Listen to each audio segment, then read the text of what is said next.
नमस्कार, मैं निशा श्री आप तमाम दर्शकों का स्वागत करती हूँ। आप देख रहे हैं फर्स्ट लुक बिहार, जहाँ हम देखते हैं खबरें जो जानना ज़रूरी है। और जैसा कि आप जानते हैं कि बिहार चुनाव नज़दीक है और इसमें हम हर एक जो मुजफ्फरपुर का जो निर्वाचन क्षेत्र है, विधानसभा निर्वाचन क्षेत्र, उससे जुड़ी जानकारी, वहाँ का इतिहास, वहाँ पे कौन संभावित प्रत्याशी हैं, इनके बारे में आपको बताते हैं। आज हमने जो निर्वाचन क्षेत्र चुना है, वो है निर्वाचन क्षेत्र संख्या 90 मीनापुर। और मीनापुर का जो है जो चुनाव है उसका इतिहास क्या रहा, कौन-कौन से वहाँ पे प्रत्याशी रहे हैं और किस जाति या फिर किस दल का वहाँ पे दबदबा बना, इसके बारे में जानकारी देने के लिए हमारे साथ हमारे मेहमान उपस्थित हैं। हमारे साथ हैं हमारे वरिष्ठ पत्रकार रविंद्र कुमार सिंह और साथ में है राजनीतिक विश्लेषक प्रोफेसर अरुण कुमार सिंह। तो चर्चा को शुरू करते हैं और सबसे पहले हमारे जो वरिष्ठ पत्रकार हैं रविंद्र कुमार सिंह, वो बताएंगे आपको कि हमारे निर्वाचन क्षेत्र मीनापुर का जो राजनीतिक विधानसभा चुनाव से जुड़ा जो इतिहास है वो क्या रहा है। देखिए, सबसे पहले तो आपको बता दें कि मीनापुर जुब्बा सहनी की कर्म भूमि है। जुब्बा सहनी की धरती है, क्रांतिकारियों की धरती है और लगातार वहाँ से दिग्गजों ने प्रतिनिधित्व किया है। वैसे बीच के दौर में जो मीनापुर विधानसभा क्षेत्र है एक तरह से नक्सल कॉकस में घिर चुका था, लेकिन अब धीरे धीरे वहाँ शांत हुआ है। नक्सलियों का काफ़ी प्रभाव होने के कारण लोग वहाँ काफ़ी परेशान रहते थे, लेकिन जिसके कारण एक बार वहाँ के तत्कालीन पूर्व मंत्री दिनेश कुशवाहा को भी 1 महीने तक मतलब क्षेत्र छोड़ करके सर्किट हाउस में निवास करना पड़ा था। यह स्थिति हो गई थी, वहाँ नक्सलियों का यह प्रभाव था, लेकिन अब वह स्थिति नहीं है। और जो मीनापुर की बात है तो उसमें आपको चर्चा कर दे, जो वहाँ से जनक सिंह, महंत राम किशोर दास, नागेंद्र सिंह, जनकधारी कुशवाहा, हिंदकेसरी यादव जैसे लोग पहले से चुनाव जीते हैं, उनका प्रतिनिधित्व मतलब किए हैं। और पूर्व मंत्री क्या कहते हैं दिनेश कुशवाहा भी वहाँ से प्रतिनिधित्व कर चुके हैं। आपको शुरू से आ जाए, मीनापुर में 1951 में जो चुनाव हुआ उसमें जनक सिंह कांग्रेस पार्टी से चुनाव लड़े और चुनाव जीते थे। वे एसपी के बिजुली सिंह को चुनाव हराए थे। 1957 में फिर जनक सिंह चुनाव वहाँ से कांग्रेस से लड़े और गणेश प्रसाद सिंह जो पीएसपी से थे उनको चुनाव हराए थे। फिर 1962 में भी जनक सिंह वहाँ से चुनाव जीते, मतलब कांग्रेस से चुनाव लड़े और चुनाव जीते थे। उस समय उन्होंने जनकधारी प्रसाद कुशवाहा जो सीपीआई के थे उनको चुनाव हराए थे। 1967 में महंत राम किशोर दास वहाँ से चुनाव लड़े, जिनका बताया जाता है कि अंग्रेज़ों के विरुद्ध लड़ाई में उनका बहुत बड़ा योगदान रहा और मीनापुर थाना में ही अंग्रेज़ों के मतलब एक दारोगा थे जिनको मतलब जला दिया गया था। जो अंग्रेज काफ़ी आक्रामक रूप में थे, अंग्रेज आताई रूप में थे। उस समय अंग्रेजों के विरुद्ध लोग मोर्चा खोले हुआ था, उसमें वो भी साथ दिए थे और उसमें जुब्बा सहनी जैसे लोग भी थे। तो महंत राम किशोर दास जैसे लोग भी वहाँ से प्रतिनिधित्व कर चुके हैं। फिर 1969 में जो उपचुनाव हुआ उसमें फिर जनक सिंह चुनाव लड़े और महंत राम किशोर दास उस समय चुनाव हार गए थे, जो एसएसडी से चुनाव लड़े थे। वहीं एसएसपी से रामकरण सिंह थे जो तीसरे स्थान पर रहे थे। फिर 1972 में के चुनाव में महंत राम किशोर दास चुनाव जीते और राम संजीवन राय कोई एनडीए से थे, राम संजीवन राय उनको हराए थे और महंत राम किशोर दास एनओसी से थे। उस समय महेंद्र सहनी कांग्रेस से थे जो चुनाव हारे थे और तीसरे स्थान पर रहे थे। 1977 के जेपी लहर में नागेंद्र प्रसाद सिंह चुनाव जीते और उन्होंने जनकधारी प्रसाद कुशवाहा को चुनाव हराया था। जनकधारी प्रसाद कुशवाहा सीपीआई से थे और नागेंद्र सिंह जनता पार्टी से थे। उस समय वहाँ से रघुनाथ पांडे भी चुनाव लड़े, जिसके कारण फिर महंत राम किशोर दास को भी चुनाव हारना पड़ा था।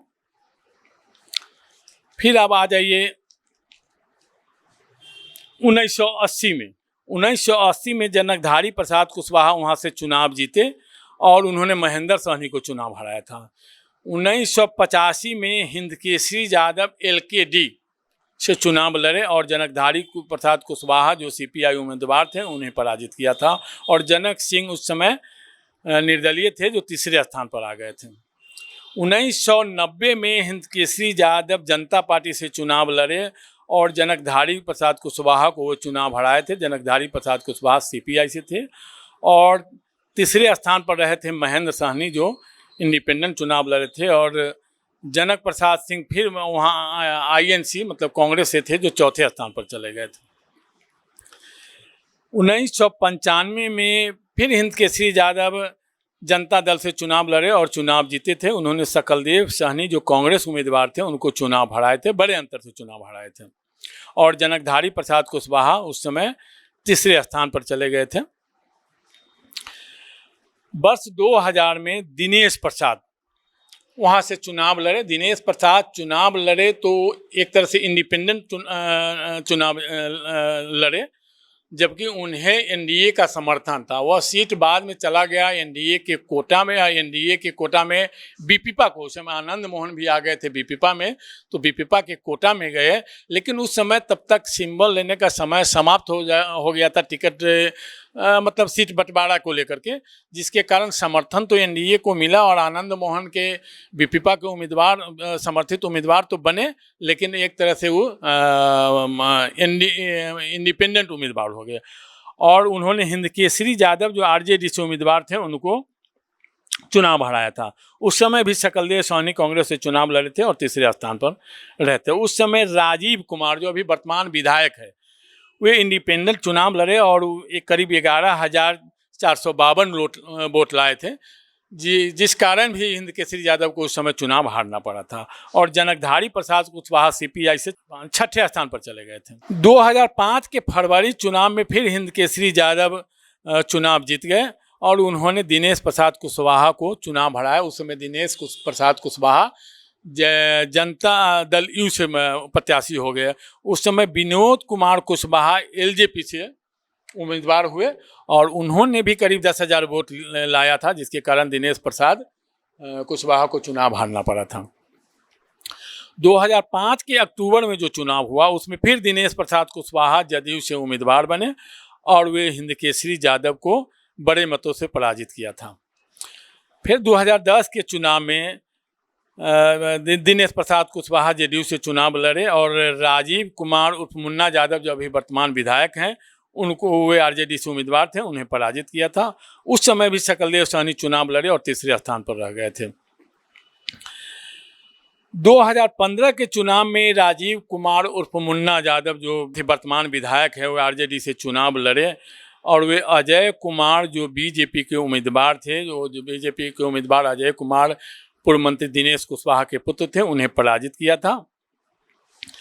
इसके बाद 2020 के चुनाव में फिर राजीव कुमार आरजेडी से चुनाव लड़े और वे मनोज कुमार किसान जो जेडीयू के उम्मीदवार थे उन्हें पराजित किया था।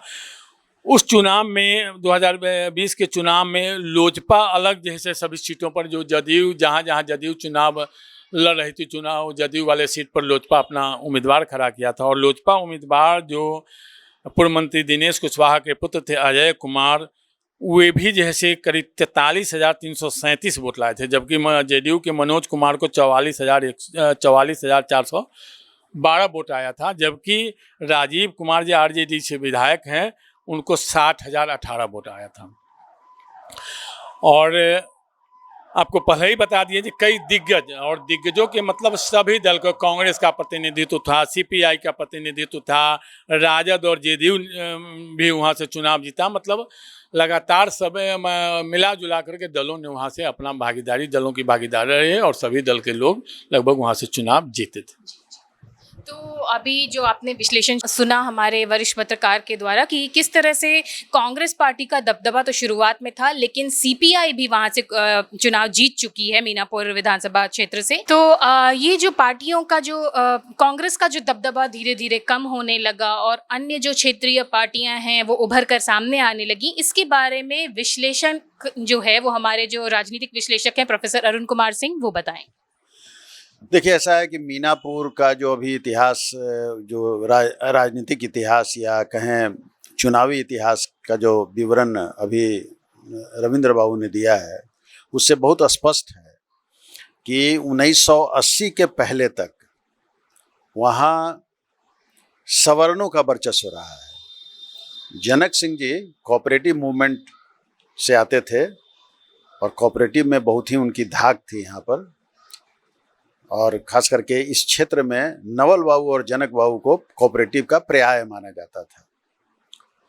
तो जनक बाबू वहाँ से 7 बार जो चुनाव हुए 80 के पहले, उसमें जनक बाबू 4 बार चुनाव जीते, जनक सिंह जी, और 2 बार महंत राम किशोर दास जी जीते।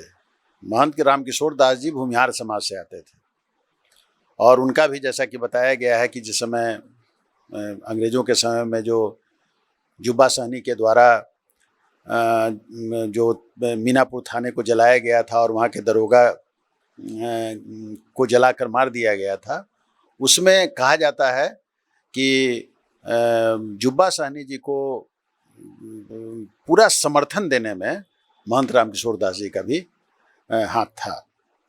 ये अलग की बात है कि उसमें फांसी की सज़ा, चूँकि उन्होंने अपने ऊपर सब कुछ ले लिया जुब्बा सहनी जी ने, इसलिए फांसी की सज़ा जुब्बा सहनी जी को हुई। तो आप देख रहे हैं कि जो 80 के पूर्व की स्थिति है उसमें 4 दफ़े क्षत्रिय समाज से जनक सिंह, 2 दफ़े भूमिहार समाज से रामकिशोर दास जी, और 1 बार 1977 में क्षत्रिय समाज के नागेंद्र प्रसाद सिंह जी चुनाव जीतते हैं।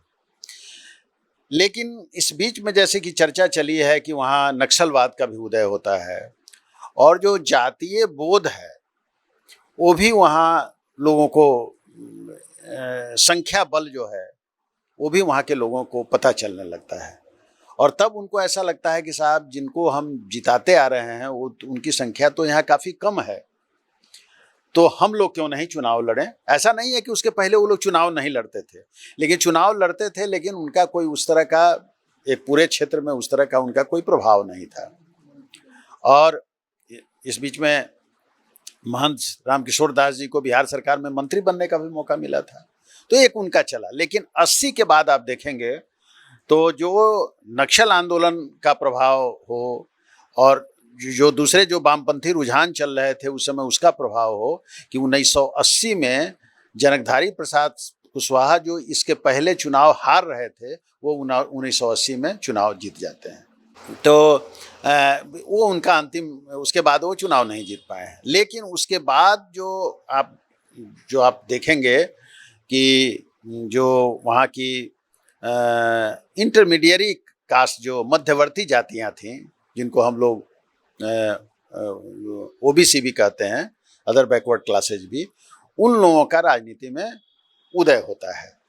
और उसमें हम देख रहे हैं कि उसमें हिंद केसरी यादव 4 बार चुनाव जीतते हैं, और फिर 2 बार अभी जो वर्तमान में जो मुन्ना यादव जी, जो राजीव रंजन उर्फ मुन्ना यादव जी हैं, वो 2 बार चुनाव जीत चुके हैं, और कुशवाहा समाज से भी लोग चुनाव जीतते आ रहे हैं। यानी इसका मतलब ये है कि अब जो हाल के वर्षों में जो मीनापुर की स्थिति बनी है उसमें कंटेंडर के रूप में या तो कुशवाहा समाज के लोग हैं या फिर यादव समाज के लोग हैं, जबकि वहाँ पर सबसे ज़्यादा संख्या जो है वो वैश्य समाज की है। लेकिन वैश्य समाज से अभी तक मीनापुर में कोई भी आदमी चुनाव नहीं जीत पाया है और न कोई सशक्त उम्मीदवार वहाँ आ पाया है। उसी तरह से सहनी समाज का भी बहुत अच्छा खासा वोट है, लगभग हमको लगता है कि 40,000 के करीब में सहनी समाज का भी वोट है। लेकिन सहनी समाज से भी, हालांकि जो ये शकलदेव सहनी जी कांग्रेस के टिकट पर चुनाव लड़े हैं, आजकल वो जन स्वराज में हैं, लेकिन उनको भी तीसरे स्थान से संतोष करना पड़ा है और वो भी नहीं है। तो कहने का मैं ये बताना चाहता हूँ कि मीनापुर में ऐसा लगता है कि ये कुशवाहा वर्सेज यादव ये लड़ाई है, और कुशवाहा समाज जो है वो एनडीए के साथ वहाँ पर है, और फिर एनडीए के साथ जो वोट है उसके साथ कुशवाहा समाज हो जाता है, और फिर यादव के साथ जो यादव और मुस्लिम का कॉम्बिनेशन है वो होता है। दलित वोट भी, अच्छा खासा दलित वोट भी वहाँ पर है। तो इस तरह से अब हम लोग थोड़ा 2 चुनाव की बात कर लें जल्दी जल्दी में। तो वो चुनाव है 2015 और 2020 का। तो 15 के चुनाव में आप सब लोगों को मालूम है कि नीतीश कुमार उस समय आरजेडी के साथ मिलकर, यानी जेडीयू और आरजेडी साथ थी, इसलिए आप देखेंगे कि वहाँ जो उनको जो वोट उन्हें इनको आ रहा है, ये राजीव रंजन उर्फ मुन्ना यादव को, वो एक बैग 80,000 पर पहुंच जाते हैं, क्योंकि वहाँ पर उस समय जेडीयू और आरजेडी दोनों साथ मिलकर चुनाव लड़ती है। और भाजपा उस समय अकेले चुनाव लड़ रही थी, तो भाजपा से अजय कुमार, या उनको अजय कुशवाहा हम लोग कहें, जो दिनेश कुशवाहा जी जो वहाँ के बहुत ही सशक्त लोगों में से एक हैं, उनके पुत्र हैं, वो चुनाव बीजेपी से खड़ा होते हैं और लगभग उनको 56,850 वोट आता है। तो ये बहुत बड़ा मार्जिन है। तो ये भी बतलाता है कि जो नीतीश कुमार का जो महत्व है बिहार के अंदर, जिसकी चर्चा हम लोग बार बार करते हैं, वो यही है कि नीतीश कुमार जिसके साथ जाएंगे उसका वोट परसेंटेज एक बैग बहुत बढ़ जाता है। ये 2015 के चुनाव में डिफरेंट कंस्टिट्यूएंसीज का आप अध्ययन करेंगे तो आपको ये पता चलेगा, और मीनापुर में भी इस बात को हम लोग परिलक्षित होते हुए देख रहे हैं। लेकिन फिर 2020 में क्या स्थिति बन गई? 2020 में स्थिति मुन्ना यादव की इसलिए सुदृढ़ हो गई कि कुशवाहा समाज से 2 लोग चुनाव लड़ गए। एक तो अजय कुमार जो पिछला चुनाव बीजेपी से लड़े थे, इस बार वो लोजपा से आ गए, और एक दूसरे जो हो गए वो मनोज कुमार किसान, जो जेडीयू के यहाँ के जिला के अध्यक्ष भी थे, और जैविक खाद बनाने में उनका काफ़ी नाम हुआ था, और उसके कारण नीतीश कुमार जी उनके घर पर भी गए हुए थे और उससे उनका काफ़ी सम्मान बढ़ा था, तो उनको जेडीयू ने टिकट दिया था। तो और जैसा कि आपको मालूम है कि उस समय लोजपा जो थी वो अलग हो गई थी एनडीए से, और उसने अपने कैंडिडेट्स दिए थे। तो आप देखिए उसमें कि इन लोगों को 41,000 और 42,000, यानी लगभग 80-82 वोट एनडीए के दोनों इसको आ रहा है। यानी रामविलास पासवान की जो पार्टी थी उसके कैंडिडेट को लगभग 43,337 वोट, और जो मनोज किसान जी थे उनको 44,412 वोट आया था। तो आप दोनों को मिला दें, और इधर कितना वोट था? तो इधर 60,000 वोट आया था इनको, मुन्ना यादव जी को। तो अगर दोनों को मिला दें तो आप देख रहे हैं कि साफ साफ एनडीए को 22,000 की बढ़त दिखाई पड़ रही है। तो इस तरह से ये मीनापुर की स्थिति आज के दिन में बनी हुई है। अब हम लोग थोड़ी चर्चा संभावित उम्मीदवारों को भी कर लें। तो संभावित उम्मीदवार में जहाँ तक हम लोग सबसे पहले तो जो सीटिंग है उनकी चर्चा हम लोग करेंगे कि निश्चित रूप से चूँकि आरजेडी के वो सीटिंग हैं, हालांकि अब पार्टी का मामला है, पार्टी किसको क्या देगी, टिकट देगी, वो तो अभी बताना बहुत मुश्किल है, लेकिन एक जो सीटिंग गेटिंग का फॉर्मूला है उससे हम लोग एक अंदाज़ा लगाते हैं कि वहाँ पर आरजेडी से मुन्ना यादव को ही टिकट मिलेगा। लेकिन मुन्ना यादव के अलावे भी वहाँ कई लोग अपनी उम्मीदवारी दे रहे हैं, जिसमें बीना यादव जो जिला पार्षद हैं उनका भी नाम आता है। उनके पति हैं मिथिलेश यादव, वो भी जिला पार्षद हैं, तो उनका भी नाम आता है। ये सब लोग राजद से जुड़े हुए हैं और जनता के बीच में रहने वाले लोग हैं। तो ये लोग भी अपने ढंग से लोगों से मिल रहे हैं, अपनी उम्मीदवारी दे रहे हैं, और ये लोग चाहते हैं कि राजद को चाहिए, और उसके कई कारण ये बताते हैं। उन कारणों पर अभी हम नहीं जाना चाहते हैं कि क्यों मुन्ना यादव जी को टिकट नहीं मिलना चाहिए और हमको मिलना चाहिए। उसके लिए उनके पास बहुत सारी बात कहने के लिए है, लेकिन खैर उसकी चर्चा हम लोग अभी यहाँ नहीं करना चाहते हैं। और इनके बारे में सबसे बड़ी बात क्या है कि जो सीतामढ़ी के सांसद रह चुके हैं सीताराम यादव जी, तो सीताराम यादव जी के लोग रिश्तेदार लगते हैं, तो सीताराम यादव जी की भी मदद इनको मिलने की उम्मीद है टिकट मिलने में। उसके बाद भरत राय हैं, ये भी यादव समाज के ही हैं और ज़मीन के कारोबारी हैं, साथ साथ वो जनता के बीच में रहते हैं, तो इनकी भी उम्मीदवारी है। फिर सुरेश राय भी यादव समाज से ही आते हैं और पूर्व प्रमुख रह चुके हैं, तो सुरेश राय की भी अपनी उम्मीदवारी दे रहे हैं। वो भी क्षेत्र में घूम रहे हैं और क्षेत्र में बने हुए हैं। तो इस तरह से करके राजद में एक मोटा मोटी आप देख लीजिए कि जो ट्रेंड है उसमें राजद में जो कैंडिडेट्स आ रहे हैं वो सब लोग यादव समाज के ही लोग हैं। वो चाहे सिटिंग अभी के मुन्ना यादव, राजीव रंजन उर्फ मुन्ना यादव हो, या और दूसरे लोग जिनका नाम हमने गिनाया है। अब हम लोग जेडीयू की चर्चा कर लें, चूंकि वो जेडीयू का सीट है। तो हालांकि अब लोजपा कह सकती है कि भाई उसको भी तो 1,000 वोट कम आया था, तो लोजपा भी क्लेम कर सकती है, लेकिन अभी हम लोग मान के चल रहे हैं कि वो जेडीयू का सीट है। तो जेडीयू में देखिए इसमें ऐसा है कि जो कुरनी के मनोज कुशवाहा है, चूँकि देखिए कुरनी क्षेत्र जो है भारतीय जनता पार्टी वहाँ से चुनाव जीत चुकी है। वहाँ के सिटिंग जो केदार गुप्ता जी हैं, जो वहाँ के विधायक हैं, वो मंत्री भी हैं, पंचायती राज मंत्री भी हैं। तो अब सिटिंग है, लेकिन और उनकी लड़ाई भी जो चुनाव में हुई थी वो मनोज कुशवाहा के साथ ही हुई थी उस समय। और उस समय संजोग से फिर इस समय, जिस समय ये जो मिड टर्म पोल हुआ था और लड़ाई हुई थी उनकी, तो उस समय भी वो ये नीतीश कुमार जो थे वो आरजेडी के साथ थे। लेकिन नीतीश कुमार के आरजेडी के साथ होने के बावजूद भी केदार गुप्ता की वहाँ जीत हुई है कुरहनी में। इसलिए हो सकता है कि भाजपा कुरहनी को नहीं छोड़े, वो सिटिंग गेटिंग के आधार पर केदार गुप्ता जी को दे। तब फिर मनोज कुशवाहा कहाँ एडजस्ट करेंगे? तो ऐसे सूत्र बतला रहे हैं कि मनोज कुशवाहा जी को हो सकता है कि कुशवाहा बहुल क्षेत्र मीनापुर में भेजा जाए। तो मनोज कुशवाहा जो पूर्व मंत्री भी रह चुके हैं और काफ़ी जेडीयू के अंदर काफ़ी वर्चस्व रखते हैं, तो उनका भी एक नाम आ रहा है कि हो सकता है कि वो मीनापुर शिफ्ट कर जाएं।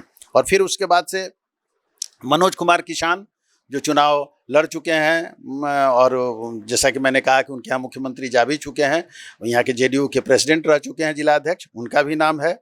फिर एक पंकज किशोर पप्पू हैं जो जिनकी पत्नी मुखिया हैं और वो पंचायत समिति के सदस्य वगैरह हैं। तो पंकज कुमार पप्पू भी काफ़ी ज़ोर शोर से तैयारी में लगे हुए हैं और इनका भी कहना है कि भाई हम क्षेत्र में हैं और क्षेत्र में जनता के बीच में हम चुनाव लड़ रहे हैं। उसके बाद फिर ये सांसद प्रतिनिधि भी हैं, तो बने पंकज किशोर पप्पू जी। फिर नीलम कुशवाहा जी हैं जो कि 3 बार की मुखिया रह चुकी हैं और महिला हैं, और इसलिए वो पूरे जोर शोर से पूरे दमखम के साथ क्षेत्र में लगी हुई हैं। उनके पति हैं अभिषेक कुशवाहा। तो अभिषेक कुशवाहा भी काफ़ी सक्रिय हैं और वो भी वहाँ के प्रखंड अध्यक्ष जेडीयू के हैं, और बिसूत्री के भी जो प्रखंड अध्यक्ष का जो पद है उसको वो संभाल रहे हैं। लेकिन हो सकता है कि वो पत्नी को आगे बढ़ाना चाहते हों या पत्नी उनकी ज़्यादा सक्रिय हो, इसलिए पत्नी का नाम ही वहाँ चल रहा है। तो इस तरह से जेडीयू में इन लोगों का नाम चल रहा है। जहाँ तक भाजपा का सवाल है, तो भाजपा को अब वहाँ तो हमको कुछ ऐसा नहीं लग रहा है कि भाजपा को वो भी सीट मिल जाएगी, क्योंकि भाजपा कितने जगहों पर लड़ेगी। तो वहाँ पर लेकिन भाजपा से, जैसा मैंने बताया कि अजय कुमार या अजय कुशवाहा जो दिनेश प्रसाद कुशवाहा के पुत्र हैं, उनका नाम चल रहा है। और फिर प्रभु कुशवाहा जो वहाँ के मुखिया भी रह चुके हैं, वो भी भाजपा से टिकट लेना चाहते हैं। एक वहाँ पर इस क्षेत्र से जो कांटी का क्षेत्र जो मीनापुर में चला गया हुआ है, उस तरफ के एक तेज नारायण शर्मा हैं, वो भी भाजपा में बहुत दिनों से लगे हुए हैं, भाजपा के बहुत पुराने कार्यकर्ता हैं।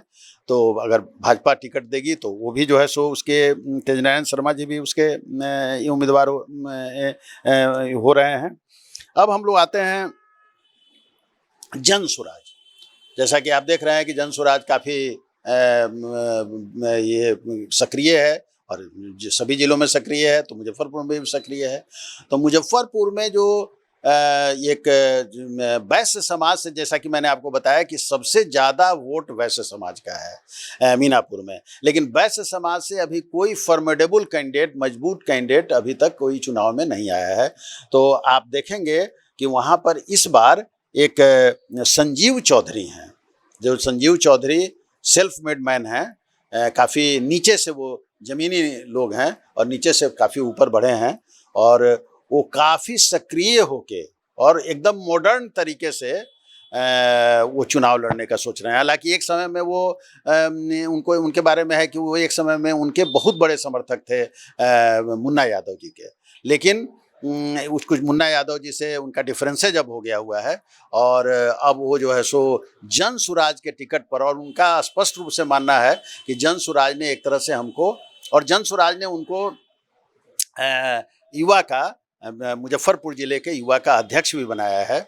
और उनका कहना ये है कि हमको बिल्कुल आश्वासन मिल चुका है हाई लेवल से कि भाई आप तैयारी कीजिए, और वहाँ से वैश्य समुदाय को ही जन सुराज टिकट देगा, और वो टिकट मिलेगा संजीव चौधरी को। तो संजीव चौधरी एक आईटी सेल बना के, और उसके अनुसार भी वो काफ़ी घूम रहे हैं, लोगों से मिल रहे हैं, और जनसंपर्क अभियान उनका चल रहा है। और वैश्य समाज के अलावा भी दूसरे समाज के लोगों से भी उनका काफ़ी जो है सो उनमें उनकी पैठ है। तो ये वो तो जन स्वराज से वो हैं। फिर सकलदेव सहनी जी का मैंने नाम लिया, बुजुर्ग लोग हैं और जन स्वराज में लगातार पिछले 2 वर्षों से वो जुड़े हुए हैं। तो सकलदेव सहनी, जैसा कि मैंने बताया कि एक बार कांग्रेस से भी वो चुनाव लड़े थे, तीसरे नंबर पर आए थे, तो सकलदेव सहनी जी भी वहाँ पर उम्मीदवार हैं। दिलीप कुशवाहा का भी नाम चल रहा है वहाँ पर। वो मधु निकालने का काम और उसके उस क्षेत्र में काम करते हैं, तो उनका भी नाम काफ़ी ये है। दिलीप कुशवाहा का भी। एक रंजन सिंह भी हैं जो पूर्व उप प्रमुख हैं, रंजन सिंह, तो वो भी जनसुराज के साथ लगे हुए हैं। ये सब जनसुराज के लोग जो लोग हैं उनकी चर्चा मैं कर रहा हूँ। जनसुराज से तेज नारायण सहनी भी हैं, जो जिनका जो बैकग्राउंड है वो वामपंथ से है, फिर समता पार्टी वगैरह से होते हुए, और अभी जनसुराज में वो हैं। तो वो भी पंचायत समिति, जिला परिषद के सदस्य वगैरह भी रह चुके हैं। तो वो तेज नारायण सहनी जी भी वहाँ प्रयासरत हैं। और अंतिम में एक झिटकहियाँ, मीनापुर में झिटकहियाँ गांव है, वहाँ के मनोज सिंह हैं, जिनका कि काफ़ी बड़ा मार्केट मीनापुर बाजार में भी है। तो मनोज सिंह भी लगातार जनसुराज में लगे हुए हैं, और मनोज सिंह ने बहुत स्पष्ट रूप से कहा है कि, और उनको कहते भी हैं वो कि भाई मीनापुर को मैं सिंगापुर बनाना चाहता हूँ। और उनका बैकग्राउंड जो है वो मिलिट्री का है, वो मिलिट्री में थे। तो मनोज सिंह भी अपने को कहते हैं कि हम भी जनसुराज से दावेदार हैं। तो करीब करीब जनसुराज और ये जेडीयू, आरजेडी और बीजेपी ये मुख्य दावेदार हैं। लेकिन जैसा कि हमको ऐसा अपना लगता है कि यहाँ पर आरजेडी का चूँकि सिटिंग उम्मीदवार है, इसलिए आरजेडी ही यहाँ पूरे दमखम के साथ चुनाव लड़ेगी, और आरजेडी के मुकाबले में यहाँ पर इस बार जेडीयू ही रहेगा।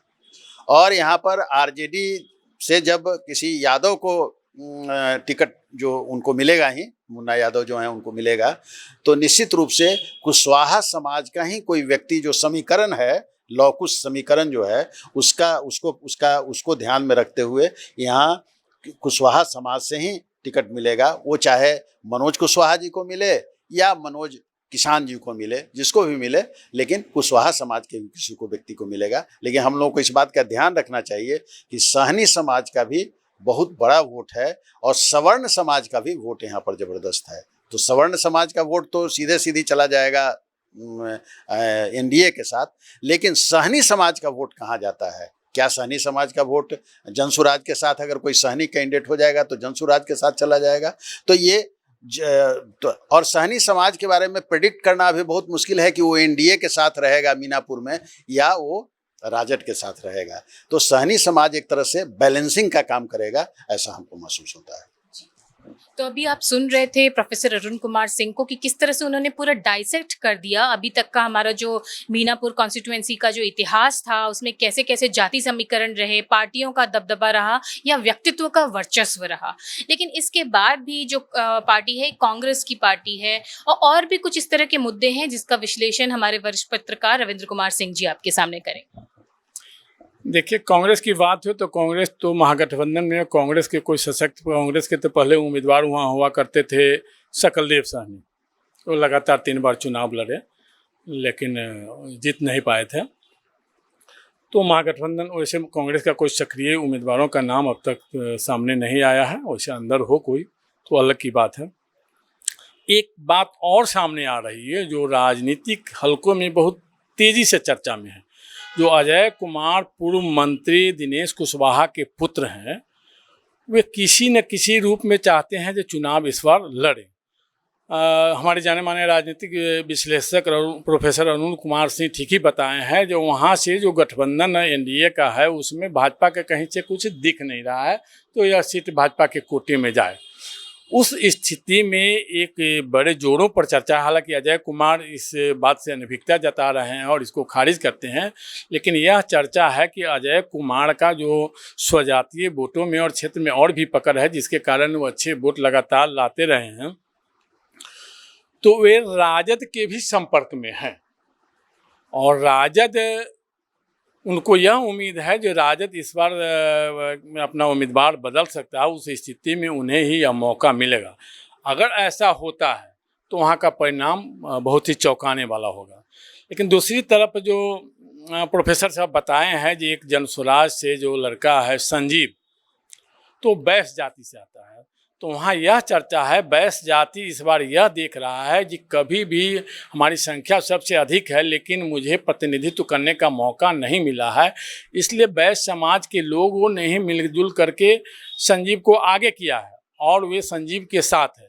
तो इस स्थिति में संजीव भी वहाँ रोचक लड़ाई दे सकता है और उसमें अगर और भी वोट प्लस कर ले तो वहाँ भी परिणाम कुछ अलग हो सकता है। लेकिन यह तो चुनाव के समय कब किसका क्या समीकरण बनता है, बिगड़ता है, यह तो कहना मुश्किल है। और जहाँ तक बात है राजद की, तो राजद में जो बताए हैं सर, जो बीना देवी, भरत राय, सुरेश राय, मतलब कई सारे उम्मीदवार हैं। और जो एक और चीज़ बात आ रही है, मनोज कुशवाहा, जो कुढ़नी से उनको एक तरह से वहाँ बता दिया गया है कि आप जाकर के तैयारी करें मीनापुर में। हालांकि मनोज जो कुशवाहा कुमार जो किसान है वो भी कुशवाहा जाति से हैं, उनका भी कहना है कि मुझे भी तैयारी करने के लिए कहा गया, मुझे हरी झंडी भी मिल गई है पार्टी नेतृत्व से। लेकिन यह लगभग हर उम्मीदवार बताते हैं जो हरी झंडी मिल गई है, लेकिन दिन मनोज कुशवाहा मंत्री भी रह चुके हैं। मनोज कुशवाहा को एक भरोसा यह भी है कि अगर कुढ़नी के जो वर्तमान विधायक हैं उनको अगर शिफ्ट कर दिया जाता है शहर में, तो यह सीट जदयू चाह रही है जो यह सीट हमको कुढ़नी फिर से हमको वापस हो जाए और उसमें उम्मीदवार वो होंगे, लेकिन जिसकी संभावना बहुत कम दिख रही है। लेकिन गठबंधन में कुछ भी संभव है। तो उस स्थिति में मनोज कुशवाहा कुढ़नी छोड़ करके उनको वैसे मीनापुर में आना पड़ सकता है। अगर ऐसा बदला बदली में फिर जैसे उनको कुढ़नी जदयू ले लिया तो वहाँ से लड़ सकते हैं। तो उस स्थिति में मनोज किसान यहाँ से उम्मीदवार हो सकते हैं। तो यही जो समीकरण जैसे अब तक जो दिख रहा है। तो अभी आपने जाना कि क्या है मीनापुर का जो आज तक का राजनीतिक चुनाव का इतिहास और अभी कौन कौन है संभावित प्रत्याशी। और जैसा कि हमारे विश्लेषकों ने पूरी तरह से बताया कि क्या रहा है अभी तक का, कि कोई भी पार्टी का दबदबा वो भले ही रहा हो, लेकिन वो पार्टियां जो हैं वो बदलती रही हैं जिस तरह से उनका वर्चस्व आते रहा है। तो अभी हम इस चर्चा को यहीं पर देते हैं विराम। आगे हम जो अगला विधानसभा हमारा क्षेत्र है उसके ऊपर चर्चा करेंगे। अभी दीजिए हमें इजाजत। आप देखते रहिए और प्लीज हमारे चैनल को लाइक और सब्सक्राइब करना ना भूलें। धन्यवाद।